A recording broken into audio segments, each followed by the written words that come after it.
اللہ کی زمین کے اوپر اور آسمان کے نیچے ایک ذات ایسی ہے کہ جس کا بچپنا بھی بے مثال ہے. ہم ان کے بچپنے کو بھی بے خوف و خطر بیان کر سکتے ہیں. اللہ کے حبیب علیہ السلام کے بچپنے کے اوپر بھی کوئی مائی کا لال انگلی نہیں رکھ سکتا. وہ ہمارا نبی ہے جس کے بچپنے کی شان بھی نرالی ہے, جس کے دودھ پینے کا انداز بھی نرالا ہے. میرے پیارے آقا صلی اللہ علیہ وسلم کے پیارے دیوانوں, آپ اکثر جانتے ہیں, ابھی آپ کو پتا ہے, غریب گھرانے کا بچہ ہو یا مالدار گھرانے کا بچہ ہو, جب کھانا کھانے کے لیے بیٹھتے ہیں, دنیا کا کوئی انسان ایسا نہیں ہے کہ جس کی زندگی کے اندر ایسا لمحہ نہ آتا ہو جو ہمیں عیب نظر آتا ہے. دنیا کا کوئی انسان ایسا نہیں ہے, بڑے سے بڑا سنجیدہ, بڑے سے بڑا پرہیزگار, بڑے سے بڑا متقی, بڑے سے بڑا ادیب, بڑے سے بڑا خطیب, بڑے سے بڑا تاجر, بڑے سے بڑا انسان کوئی ہو, زندگی میں کہیں نہ کہیں ایسا پوائنٹ آتا ہے جو ہمیں عیب نظر آتا ہے.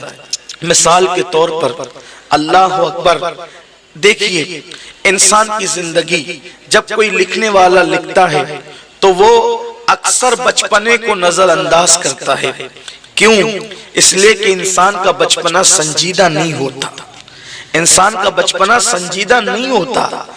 بچپنے میں ایسی ایسی باتیں ہیں کہ اگر گھر والے کبھی اپنے سامنے بیان کرے کہ تو بچہ تھا تو ایسا تھا, تو شرمندگی ہوتی ہے کہ میں نے کیا کیا ہے. لیکن اللہ کی زمین کے اوپر اور آسمان کے نیچے ایک ذات ایسی ہے کہ جس کا بچپنا بھی بے مثال ہے. ہم ان کے بچپنے کو بھی بے خوف و خطر بیان کر سکتے ہیں. اللہ کے حبیب علیہ السلام کے بچپنے کے اوپر بھی کوئی مائی کا لال انگلی نہیں رکھ سکتا.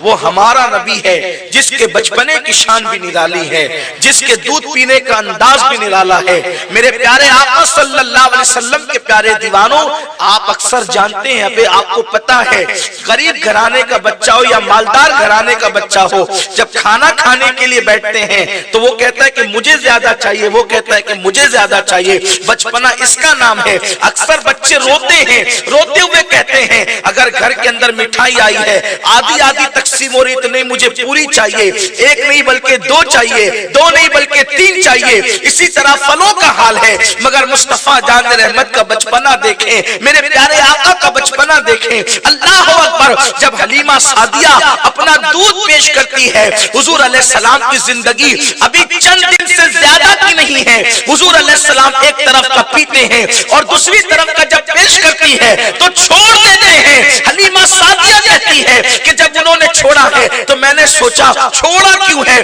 تو میرے بچے کو میرے شوہر اپنی گود میں لے کر کھڑے تھے, انگلی کا اشارہ کر کے مسکراتے ہیں, گویا کہ یوں کہہ رہے ہیں میں تو پی چکا ہوں, میرے بھائی کے لیے بھی میں چھوڑ رہا ہوں. میرے امام کہتے ہیں بھائیوں کے لیے ترک پستہ کریں, دودھ پیتوں کی نسبت پہ لاکھوں سلام.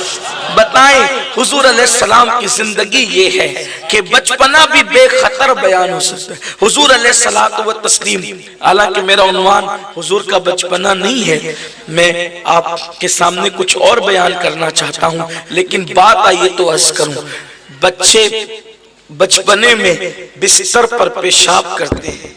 حلیمہ سعدیہ کہتی ہے اللہ کی عزت کی قسم انہوں نے کبھی بستر میں پیشاب نہیں کیا. حضرت حلیمہ سعدیہ کہتی ہے حضور نے کبھی بستر میں پیشاب نہیں فرمایا, بلکہ بچے ننگے پھرتے ہیں.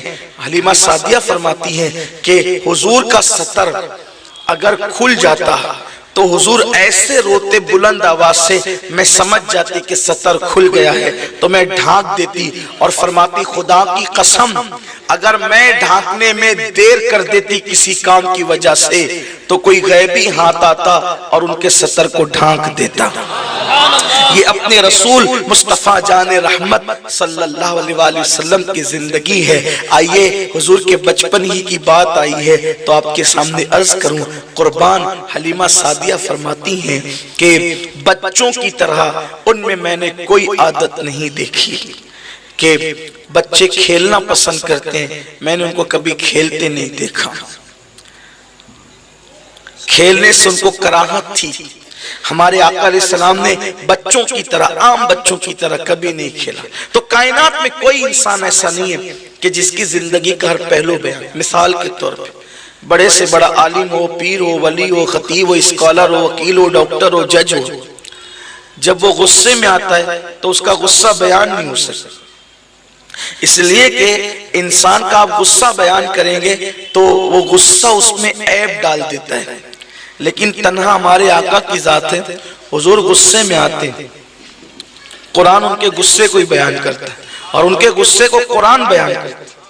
اللہ کے رسول علیہ السلام کے غصے کو قرآن، حالانکہ غصہ جب بھی بیان ہوگا عیب ہوگا۔ مثال کے طور پر، یعنی کسی نے کیا نہیں ہے ایسا، لیکن میں سمجھانے کے لیے کہہ رہا ہوں، ایک خطیب صاحب آئے تھے، بڑی اچھی، صرف سمجھانے کے لیے کہہ رہا ہوں، کسی نے کیا نہیں ایسا۔ ایک خطیب صاحب آئے تھے، تقریر بڑی اچھی کی، سب کا دل مو لیا، لیکن جب مصافحہ کرنے کے لیے لوگ آگے بڑھے، غصے میں آ گئے، ایک بندے کو چماٹا مار دیا اور ساری تقریر پانی پھر گئی۔ غصے میں، غصے نے عیب پیدا کر، ایسا ہوا نہیں کہیں، لیکن ایک مثال بتا رہا ہوں، سمجھانے کے لیے بتا رہا ہوں۔ اسی طرح سے ایک بندہ ہے، سب کو کھانا کھلا رہا تھا، کھانا تقسیم کر رہا تھا، کسی نے پلیٹ بڑھا کر کے مانگ دیا، غصے میں آ کر کے اس کو جھڑک رکھ دے، تو اس کے کھلانے کی وہ جو تعریف تھی اس میں یہ عیب پیدا ہو گیا۔ لیکن ایک بندہ ہے جو غصے میں آیا، وہ غصے میں اٹھا کے پتھر اٹھایا اور کسی کے اوپر مارا، یار یہ کیسا آدمی ہے، یہ پاگل تو نہیں ہو گیا، پتھر مارتا ہے، اس کے شہنشاہ نے پتھر مارنا۔ اس کی ساری زندگی کی خوبیوں پر یہ پتھر مارنے کا عمل عیب ہو گیا ہے نا، یہی ہوا۔ ارے کسی کو ڈنڈا مار دیا، یار ان کو زیب دیتا ہے ڈنڈا مارنا، یعنی غصے کی کیفیت کو انسان جب بھی بیان کرے گا تو عیب ہوگا۔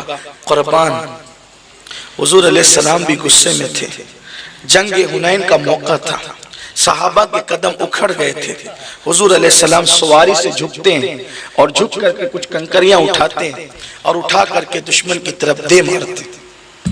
اللہ کے علم میں یہ بات ہے کہ کوئی بدبخت میرے محبوب پہ انگلی نہ رکھ دے، تو قدرت نے اس کو بیان کیا تو اس شان سے بیان کیا، وَمَا رَمَيْتَ اِذْ رَمَيْتَ وَلَكِنَّ اللَّهَ رَمَا۔ پیارے، تو نے جو کنکریاں اٹھا کے دشمنوں کو ماری ہے وہ تو نے نہیں ماری بلکہ تیرے اللہ نے ماری۔